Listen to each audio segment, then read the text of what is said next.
Hey friends, Pastor John here. I just want to talk to the IMF family today about what is an elder and what is the responsibility of an elder in the local church. So maybe this pertains to you, maybe it doesn't, maybe you serve as an elder, or if you're a pastor or lead a group of elders, that certainly is going to apply to you. So what is the role of an elder?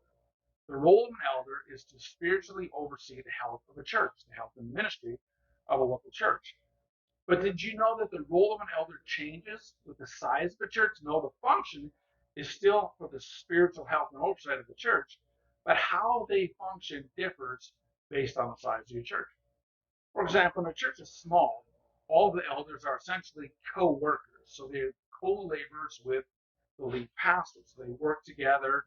Sometimes they'll have, you look at it like they take different pieces of the pie: kids, men, youth ministry, first impressions, adult ministries, and everyone just kind of comes and reports back. But they're serving in those areas. Then, as the church grows, the board becomes more of an approving board. So they're just approving what's happening. So when the church gets anywhere from like 75 to 250, they become more of an approving body. And then when it goes from 250 to say 400 or 500, it becomes a review board. So now they're reviewing what's taken place, but that's not proactive. That's more of a reactive board. And at some point, the elders have to become those that set boundaries and direction for the ministry. That means you start to plan ahead. They start to dream about what is to become. And they can be involved in this as a working board, or they don't really have to be. They can still give insight, but the church will become at some point so large that they're not able to see things in real time. So that's when they really have to set direction and boundaries. And how do you know, though, if you need to change how you're leading the elders? How do you know? Well, there certainly are telltale signs. One is your elders are going to be very frustrated. They're not going to know what their role is. They're not going to know how to do what they're doing. Or your meetings will drag on for hours, like because you're going through every little detail, and they still think they're a co-laborer, but they're not functioning in real time.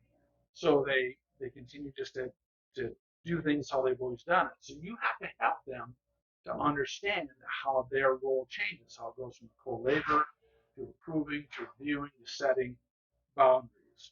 So in a larger church, and really in any church, what is the true function? How do we do this? Like, what do elders really do?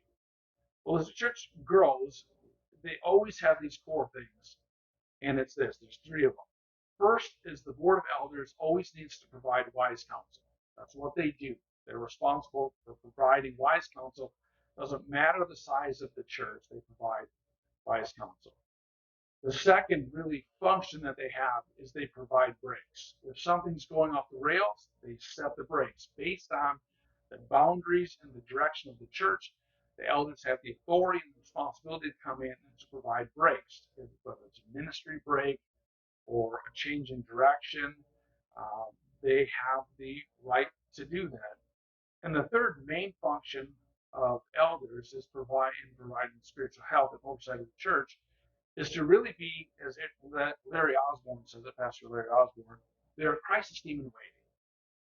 So if there's a problem, the elders serve as the ad hoc crisis team. So if someone accuses the pastor of heresy or some sort of moral failure or something else, the board of elders steps up. If there's an unruly person in the church who's being disruptive and maybe trying to pull people away out of a small group or taking them somewhere else, elders step up. They're really a crisis team in waiting that gets activated whenever there's a crisis.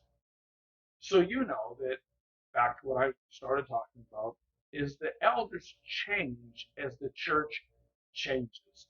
One of the reasons why churches get stuck and they don't grow is because they never change how the elders serve. The elders want to be coworkers, but if the church outgrows it, they can't just be coworkers anymore. They have to change their role and really look at the responsibilities and set the guidelines for the church, and they look at the whole picture, not just a small piece. But no matter what the size, everyone on the board of elders should provide wise counsel. They should provide ministry breaks as needed in whatever area, and they should always function as a crisis team in waiting. That is the role of the elders, and that is how it changes based on church size. Thanks for watching this leadership video. I am a family. We'll talk to you again soon.